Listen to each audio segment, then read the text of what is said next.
The biggest price that I paid with my undiagnosed dyslexia is that I didn't know how to learn. It took me about 7 years to catch up. Like, it's a skill that you need to have, period. Okay. There's no way around it. Like, you need to figure out how you learn. So being in that process obviously kind of mitigate it, because I said, okay, like I'm trying to figure it out. Like, I'm waking up in the morning, I'm doing something about it. When I start like having success, I now have this feeling sometimes that I go to something and I comes like, I know it's possible. And I may fail 3 times before I find the right path, but I'm able to see the big picture. It's okay to try 10 times, as long as you see the big picture and you can go back to square one and try another thing.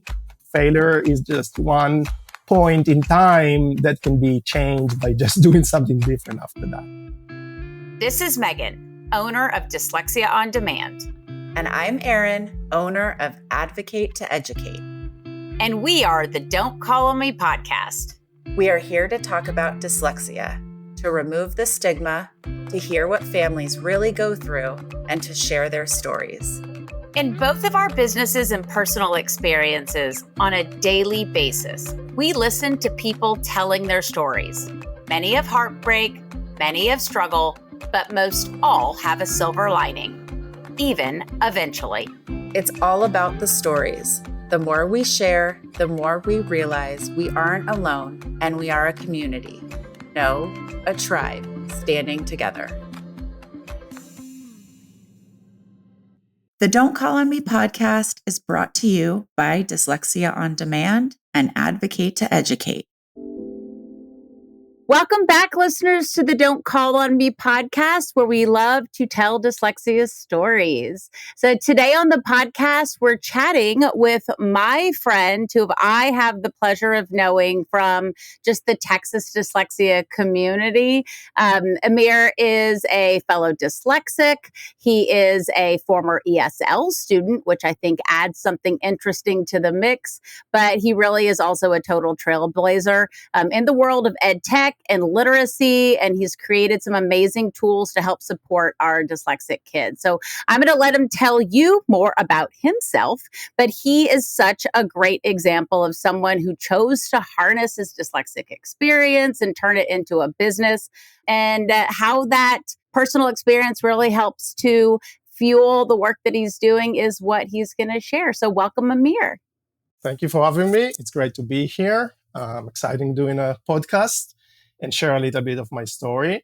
My story is long, so I'm just going to tell you where I am today, and then I'm sure we're going to spend some time talking about the story. So I'm currently living in Houston, married with 2 daughters, and I'm the CEO of UCNLearn.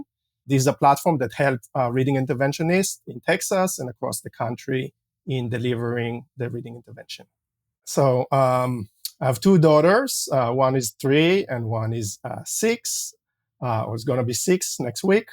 Her name is Noah and Eleanor, and super cute. One of them is actually at home, so I apologize if she's going to suddenly show up here. That's okay. That's okay. I'm wondering if just because, and we'll get into your story, but have you, with your 6-year-old, have you been curious about her learning experience, like from the day they were both born? No, it's amazing, like how much I'm thinking about it and trying to reverse engineer my experience based on how I see her working. Like, I spend a lot of time kind of thinking about it every day. So it's funny that you ask about it. I would love to start off the first question really with your young life and language. Obviously, you have an accent. So help us understand like the early stages of your life. Yeah. So I was born in Israel, and I grew up there all the way to my early 20s when I came to the US. So basically, my dyslexia was diagnosed in my 20s. So I grew up like with it not being diagnosed. It was a while back. So, there was no much awareness. And I really had, like, if you summarize it, I had pretty tough time in school, like academically. Like, it got to the point that in high school, I think I missed about 30% of all school days, like in purpose. I would stay up late just so I'm literally no one could wake me up in the morning. Wow. Yeah. That was my strategy. So when you're talking about learning another language, no, like the last thing I cared about like learning was English, which obviously was taught in school.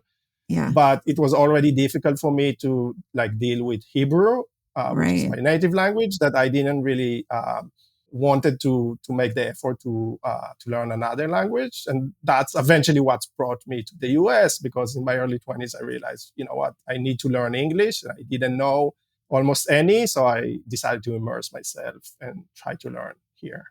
Okay, so paint this picture for us, because I am thinking about Hebrew, which also goes in a different direction. And with writing and reading, you read reverse. I'm thinking about the fine motor skills that it would take to write in Hebrew, and also the way that dyslexia shows up in Hebrew. I'm like, my mind is a little twisted, but explain to us what dyslexia looks like in Hebrew. Okay, so I think in a way it's easier, but then it's also harder to diagnose. So basically, the English language have vowels or that are letters, right? In Hebrew, the vowels are little dots that you put around the word, which you only use like in first, second grade, and then you learn to read the words without these dots. Only like complicated words, they may put the dots to kind of emphasize how to read it. So basically, it's like, imagine that you spell words without vowels. Obviously, it's going to reduce the number of spelling mistakes that you're going to have, right? So in that sense, it's easier to spell in Hebrew because you just have less chances to make a spelling mistake. And I think that was one of the reasons that like my dyslexia was not diagnosed. Where I came to the US and started writing in English, it was like, hey, like spell check couldn't get what I was trying to do, right? It was like so off because there's more things to do. On the handwriting, actually, I'm a left-handed. So when I grew up, you were writing with pencils, right? And like whenever I wrote in English, it was kind of a mess because of the pencil. So actually writing in Hebrew was easier in that sense. I never felt that the direction was an issue. I don't know how to explain it, but obviously it was tough to try to just learn another language and the sounds and everything. Yeah, it's Megan. That isn't it interesting to think about another language that's not Spanish. That's not written in English Right. too. Yes. I understand what you're saying. So like different characters is what you're There you referring go. to, basically. Correct. Yeah. Correct. Yes. I still want to dig a little deeper. Like when you were in school, let's say, I don't know if it's called elementary school, but when you are young, 5, 6, 7, 8, 9, what was your daily experience in school? Do you remember you talked about using the strategy of staying up all night so no one could wake you up the next day? That's a good one. I haven't heard about that one, but I like that. Was school something that you avoided even very young? Did you make up for it with being in the class clown? I don't know. Everybody has different ways. I'm just curious, and even how your parents responded then.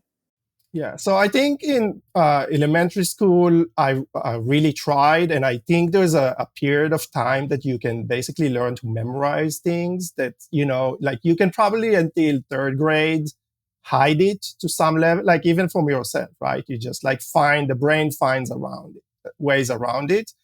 But at some point, it just becomes too much, right? And I remember specifically like something that obviously I remember many years after, that my teachers in 7th grade took me aside and said, like, you need to take it more seriously. You're the only student in the class that have spelling mistakes. And I'm like, okay, like, what do you want me to do?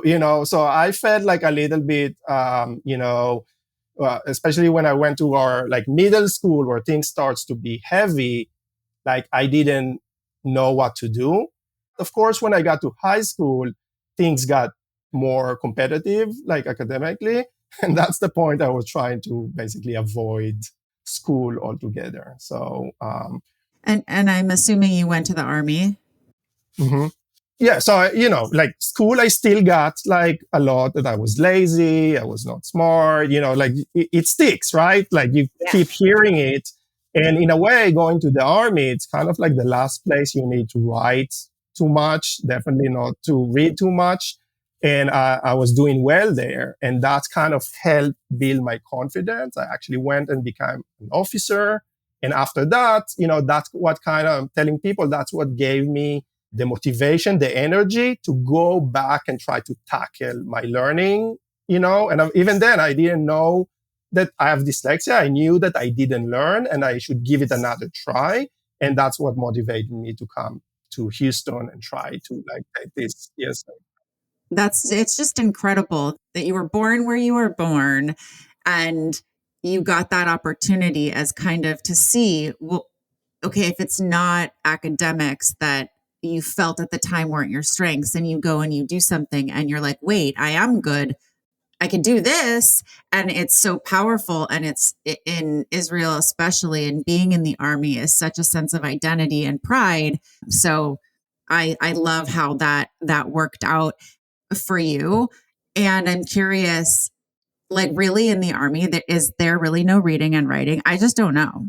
There was a Morse code test at the beginning of the officer course that I nearly failed, because if you think about it, it's like, but that was like the one time that I remember that that my learning was in the way. I didn't do well that much necessarily in like some tests, but that generally like you really need to do bad to kind of not, the system is really built to let people move forward with whatever they're doing. Right. So With whatever they're good at. Yeah. So you mentioned that really helped to bring you to explore Houston. So tell us more about how that move happened and what propelled that. Why? I don't want to misinterpret. Yeah. So basically, in Israel, the undergraduate degree is 3 years, not 4, because it's really relying on some extra studying that you do in high school. At the end of high school, you take a bunch of exams that really are prerequisite for a college degree. It's kind of equal to the first year of college in the US. And needless to say that I failed, or not even, I didn't do some of these exams, okay? And one of them obviously was English, because it's obviously a prerequisite. A lot of the learning in undergraduate in Israel are in English. Some of the books are not translated. And I went and tried to see how I can complete it. And there's a program that is 2 years long to basically do high school again. Okay. But then I realized that like I can do this 2 year and maybe catch on whatever history and geography and math. But like I tried to take some English classes, like in a, ESL school, like in Tel Aviv. And I did very poorly. And I realized, look, there's just no way I can make myself learn English. And at the time, again, I was like, self-confidence was high. It was like, I was in the military. I was like, I can do anything. And I was like, yeah, I'm just going to go to the US or somewhere that people speak English. I'm just going to immerse myself in a situation where I have no one to speak Hebrew with. And in 3 months, I'm just going to learn it. Okay. Yeah. So then I came to Houston. I had some distant relatives here. And by the way, they don't speak Hebrew. So it was easy in that aspect. And I started taking ESL classes at Rice University. And soon enough, I'm like not doing well. And guess what? My teachers are very upset with me. And there's like, we don't think you came here to learn. Okay. Some people were coming to learn English, but actually came to party. Right. So I was like, no, like I'm paying a lot of money and I travel. And they said, look, like I remember again, that's like my famous quote is like one of the teachers said, you are the only person here that can spell the same word in 5 different ways and still neither one of them is correct. So I didn't know what to do. And then one day I had a replacement teacher that had a good friend that worked at the night house. And she like, after a few days, she's like, I think you have a problem. Like, really? And I was like, I told her immediately, no, I don't. And she's like, let me take you somewhere. And at the time I didn't have a car. And she's like, I'm going to drive you to the night house. I want you to talk with them. So she took me there and I spoke with someone And they basically said, like, look, your English is so bad, we cannot even test you. Yeah. But they asked me like few questions. They said, at what age did you start writing and reading, like in Hebrew? And I said, third grade. And then they say, okay, what do you like to read? Or like, and it's like, I don't like to read. I maybe read 5 books by the time I was 20, right? Like only the things I had to read. And they kind of said, look, just based on these two answers, it looks like you may have a problem, but you're going to need to take some more English classes before we can test you and Right. see it. And a year later, I came back and I completed the ESL program. And at that point, they accepted me to the adult reading intervention program. Well, how fortunate also that you were at Rice. You happened to be right there next to NIHouse. Of course, in that environment, people are a little bit more aware of dyslexia in general. And if you're not familiar with NIHouse and you're listening, it is a absolutely wonderful facility. They have created dyslexia therapy resources, which are amazing. They do training for certified academic language therapists and even teachers.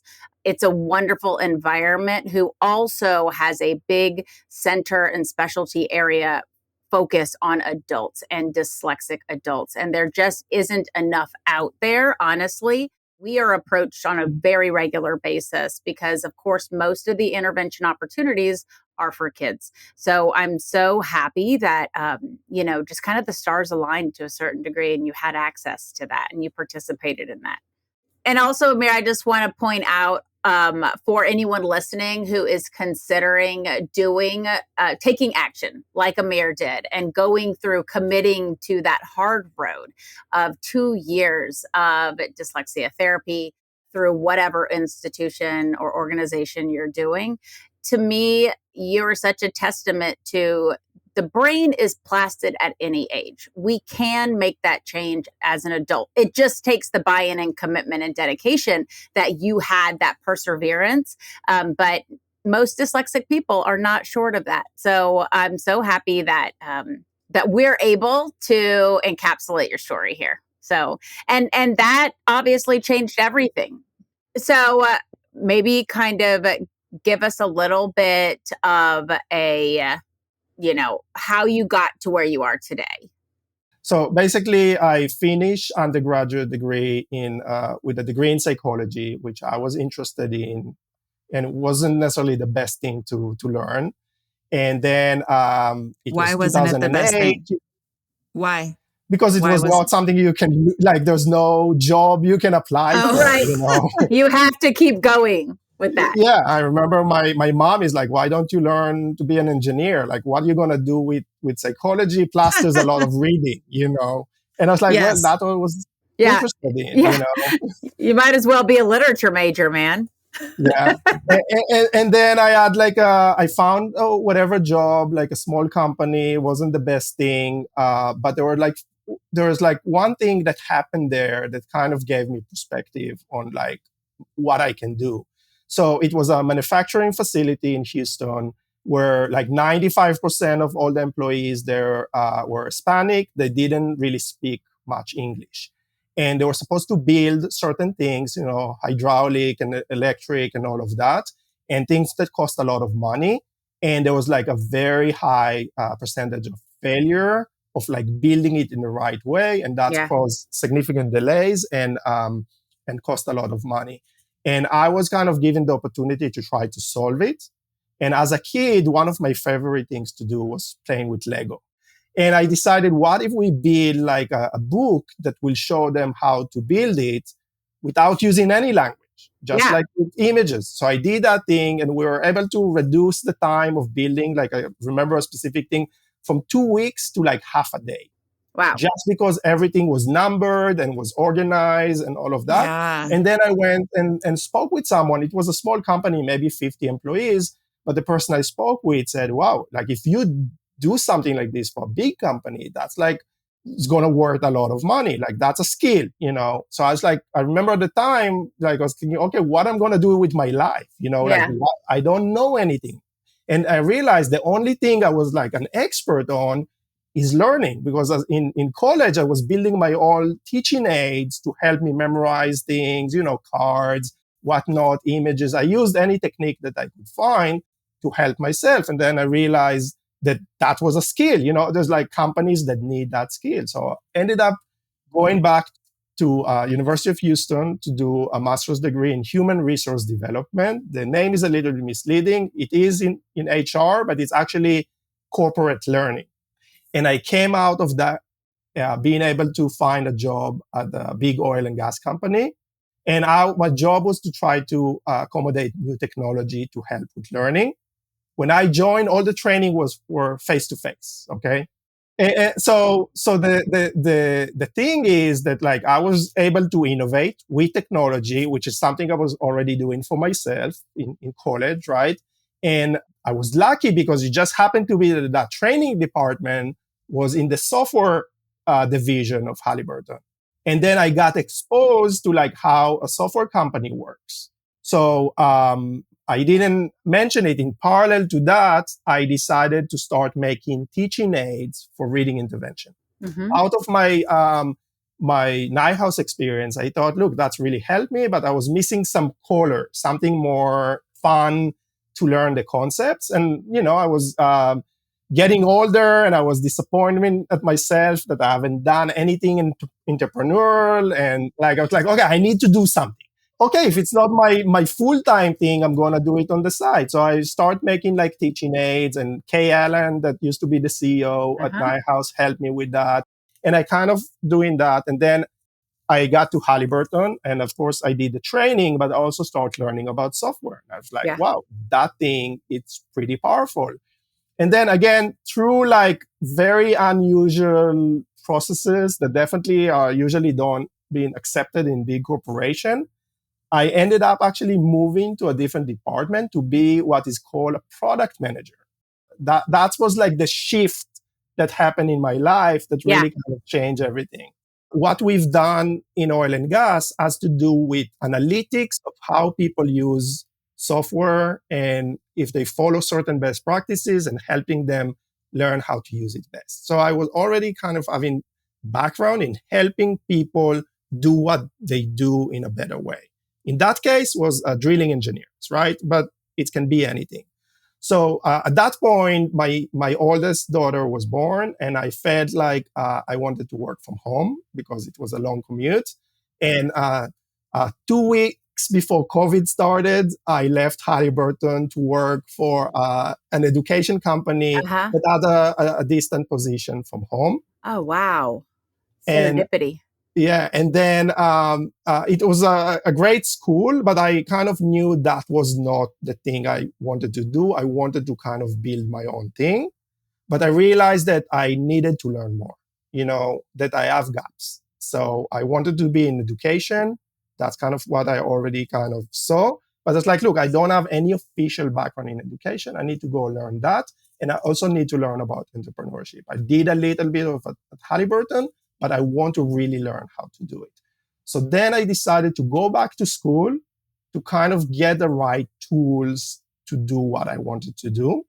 So I got back to a graduate program, and that was focused on education and entrepreneurship. And basically I said, I'm going to take everything I have to figure out what I want to do doing that program. And again, I kind of started with teaching aids, and I thought I can do something in reading intervention. I knew some people, and we start looking, that was COVID, right? So things got different, but also in a good way because people start using technology. Mm-hmm. And then we spent 2 years just trial and error, where what we ended up doing at the end was completely different. Again, bringing Mary Hours to the picture. She is working at Region 4. And I was talking with her and saying, hey, we're trying to do all of these things for private therapists. And she's like, well, if you can do something for like the program we're doing, Reading by Design, maybe that's going to be something that people are going to want to know. Then ended up meeting with them and kind of looking at it and taking the complete pivot to what they needed. Since then, we added 2 new partnerships. And what we're doing now, getting to answer your question, is we basically helping publishers, right, that already have established reading intervention programs. There's no point in trying to come up with a new program. There's Yeah. already multiple programs out there. But what we realized that a lot of these publishers don't have the, let's call it the technical muscle, right? The ability to build apps and technology. That's like a completely different skill set. So we partner with them to take the program and look into like pain points, areas that we can get the students to be more engaged. And we translate pieces of that curriculum to something that can be used with technology. And again, the introduction of AI now kind of take some of the gradings away because the AI can grade automatically. So there's a lot of opportunity there. I think we're really just like scratching the surface right now with what we're doing. I completely agree with the fact that you're scratching the surface because there is so much need out there and something extraordinarily important, especially when it comes to dyslexia intervention, is appropriate data collection so that you can see where the breakdown is very specifically. And schools need that. Dyslexia therapists need that.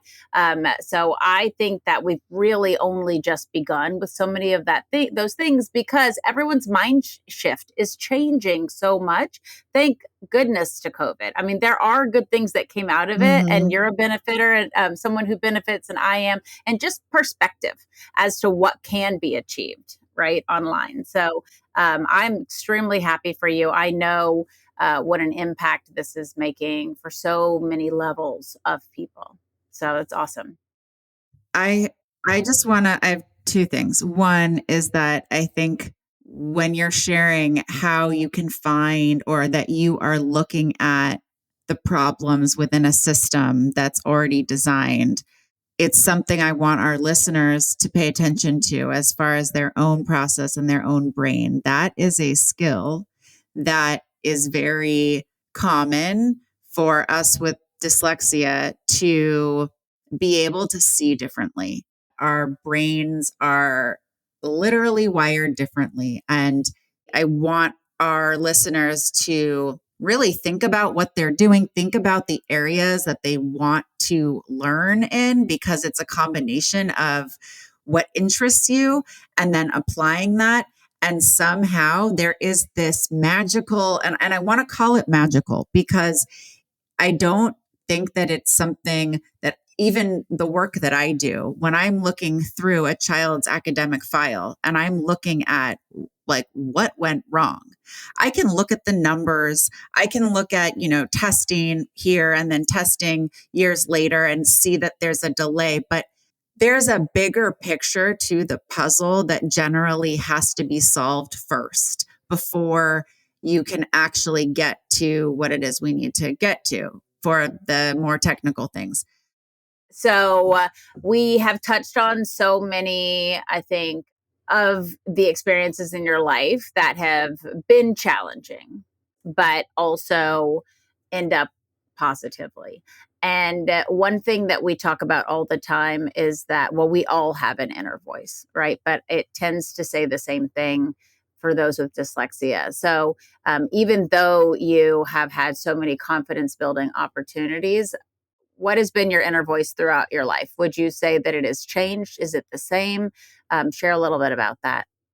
Yeah, so I think, in school, I really thought that it's not the thing for me. Like, I believe what I was told. I had some other things to do that felt okay, so I was like, kind of like went with it. It's only later on that I was like, realized, no, like I can do something about it. I think the biggest price that I paid with my undiagnosed dyslexia is that I didn't know how to learn. And it took me about 7 years to catch up. If you think about all of my years at college, at the beginning, like it's a skill that you need to have, period. Okay. There's no way around it. Like you need to figure out how you learn. So being in that process obviously kind of mitigate it because I said, okay, like I'm trying to figure it out, but I'm waking up in the morning, I'm doing something about it. And I think later on, what I already mentioned, when I start like having success, as like I now have this feeling sometimes that I go to something and I comes like I know it's possible. Like I don't know exactly what's the thing, and I may fail 3 times before I find the right path. but I'm able to see the big picture and know the target. And it was like, it's okay to try 10 times, as long as you see the big picture and you can go back to square one and try another thing.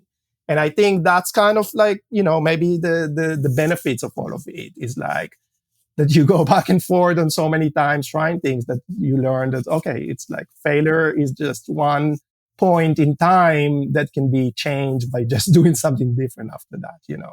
And I think that's a lesson that everyone needs to learn over and over again, also just through life experiences, because regardless of dyslexia or not, it's just a reality. What is the best advice you can give others with dyslexia? And I think that you should answer this more specifically for adults, those who suspect that they have dyslexia, have identified dyslexia, but haven't received the type of intervention that you have. Give them some great nuggets of wisdom. Okay, so I think this is not going to be a surprise given everything we spoke about, but I think there's two pieces to it, okay? So if you think about as an adult, you have your life, and obviously learning and language is part of it, but it's not necessarily the center, okay? And I think you can get the best intervention in the world. You're still not going to be like extremely good at like writing, okay? I think the point is just to be good enough, like to be good with the language piece, but not to invest everything you have just in that. Because if you do that, you might end up being a B player with that's everything that you have. So I think the right approach, based on my experience, is always like share your energy between becoming better at what you're good at, and at the same time, don't be behind on something else.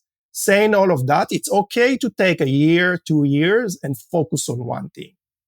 What I'm hearing you say is it's okay to take time to learn about how you learn, and that you to slow down and figure out. And again, this is that problem solving that you're able to see from a bird's eye view of like that narrow focus of, well, we'll just do reading remediation and, whatever, but really pulling back and saying, okay, hold on. Maybe it is the reading remediation, but let's look at our goals. Let's look at what it is, where we want to go. And if they're even younger, well, what else are they good at in their life? How do we keep a balance between the two things? And then give yourself that time to learn what you need to learn for yourself. Because if you don't take that time, it's like you're spinning your wheels. And I think so quickly we're in this world now where it's like, fix it, fix it, fix it, fix it. And we never stop to think like, oftentimes we're not looking at it from a broader view. And I think that really served you. And so many kids are graduating high school specifically now with these ideas. I want to be a YouTube star. I want to just play video games and edit it and throw it on the computer. They don't realize that an editor just doesn't fall out of the sky and that all these things cost money. So, hey, if you want to do that, well, let's pull back. Like there are steps to this and you have to learn those steps. You can't just do it. Anyways, this was lovely. You're awesome. I'm so glad we did this. Amir, will you let us know if our guests want to learn more about you? How do they learn? Where do they find information about what you're currently doing? We UCNLearn currently partner with 3 publishers, Region 4 that created Reading by Design, Nighthouse with BLS, and now SRS, and the Gemesy School that created a curriculum for writing called Paragraphology. There's information on all of their websites about us, but you can also go to our website. It's UCNLearn.com. And you can learn about the app, and you can also learn about the printed materials. The book that you're asking about, that's a good story. It's called Tips for College Success by Nigel the Fox. Yeah. How come it's Nigel the Fox and not Amir Bar? Because the story was that Nigel moved to the US from the UK. There's an entire thing about it. I did it while I did an internship at the Center for Applied Special Technology in Boston. And they really liked the fact that I came to them with dyslexia and they wanted me to write a book about it. So it's a very simple book, okay, not a lot of writing, 1 sentence per page, basically, with about 10 pages on 10 best practices to apply in college on how to succeed with having dyslexia. I think you Google it and you find it. They host it. At some point, they told me it was the most popular book on their library. So, shush. Okay, I am totally checking it out. It might be a little bit like there's like text to speech and like there's like recording your classes when it didn't used to be that easy. I think some of these things now are kind of obvious. I did all the drawing for the book. Oh, cool. Oh, awesome. Well, Amir, thank you so much for being on our podcast today. I've loved learning about your story, all the amazing things you're doing. And I just thank you. Thank you for sharing your story. And to all of our listeners, we'll see you next time. Today's episode is sponsored by Advocate to Educate. We help parents navigate through the confusing maze of special education in public schools in California. We support families starting as early as preschool through 12th grade, creating individual education plans to support the specific needs of your unique and amazing child.